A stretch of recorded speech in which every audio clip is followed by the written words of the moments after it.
if you were in Australia, we would say good day. So good day. So can we all say good day? That's much better. Right.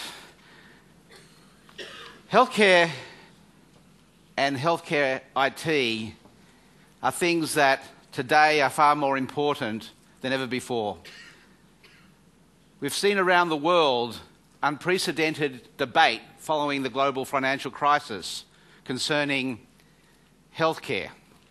The debate that is penetrating America and in part tearing America apart at the moment at its foundation is about what healthcare system is going to be able to sustain the American environment in the next 20, 40, 50 years. Here in the United Kingdom, you only have to look at the papers, and there's probably not one day that goes by where the healthcare system or the debate doesn't surface quite strongly. And it's so on around Europe, Asia, Middle East, Australia, New Zealand. That debate is echoing and reverberating around the world. And why is that?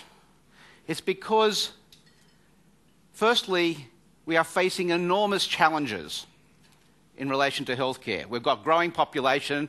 I actually read in an article in the Times this morning how the population is expected to increase over the next few years in the United Kingdom by 10 million people. Australia is expected to double its population. That goes from 5 to 10 people. No, actually. It goes to up to 50 million people in the next 20 years or 25 years.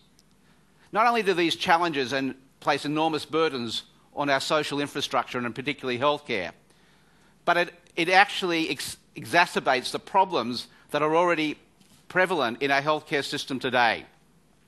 These challenges and these problems are familiar to many of you, but they include the lack of changes that we've made to the way healthcare is delivered.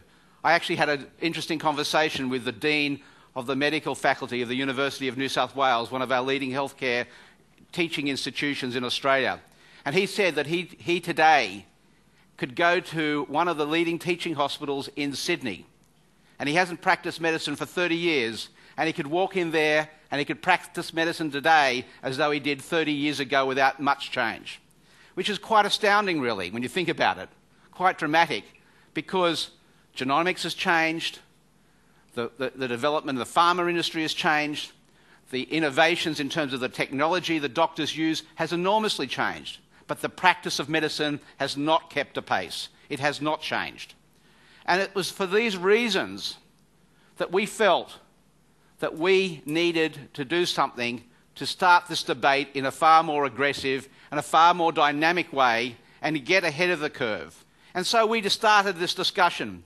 Topics such as genomics, semantic interoperability, user-machine interface, all very important topics that we found, and others were very important things that we believed needed discussion, because it was the only way we felt that healthcare was going to get a better take-up, a better user acceptance by the healthcare community around the world. And so with that debate, we actually asked our Chief Medical Officer, Dr. Michael Dowie, who we'll introduce you to soon, to actually lead a specific area of innovation across the company. So we started to introduce not only innovative things in the company and the way we operated, we also started delivering and bringing out tools such as our Blue Ocean, as our Health Studio product, some of which you hopefully have the opportunity of seeing out in the foyer, or in relation to some of the concepts such as the Medical Advisory Board, which is a group of clinicians at an international level which will work with us globally to actually give us input about what the clinical world is saying and what we can do in terms of taking up their advice. But we also thought that we needed to do more. And with that, we created IdeaWorks. But IdeaWorks we couldn't do alone. IdeaWorks is no more than a concept that we believe was an interaction between you, our customers, our partners, our friends, and colleagues, for which we can together participate and share and actually grow in terms of understanding the innovative concepts that we're talking about today.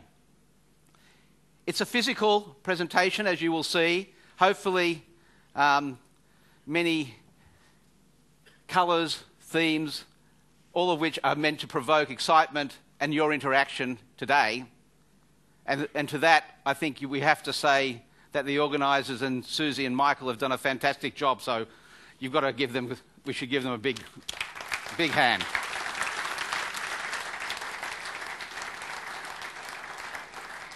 But I hope that the vibrancy and the colours about what we've got today are symbolic of what we're going to get out of today.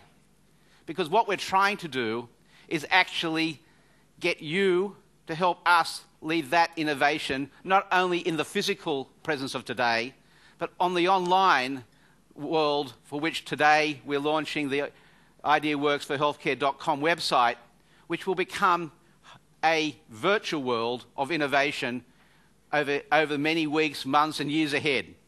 And I'm going to encourage you, your colleagues and our friends on a global stage today to actually start participating on that innovative website that will actually lead to us getting better feedback, more information that we can help drive and deliver healthcare innovation more effectively.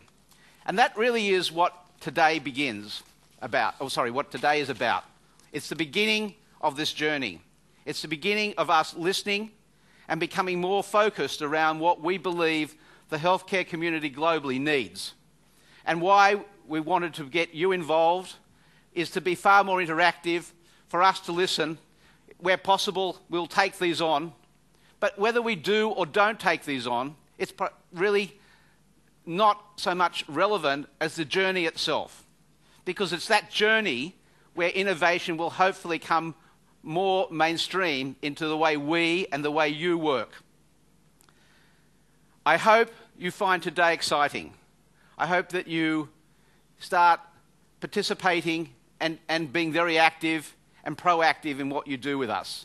And more importantly, and perhaps the essence of what I would like to achieve today, is for you to have a lot of fun. Have a great time. Thank you very much.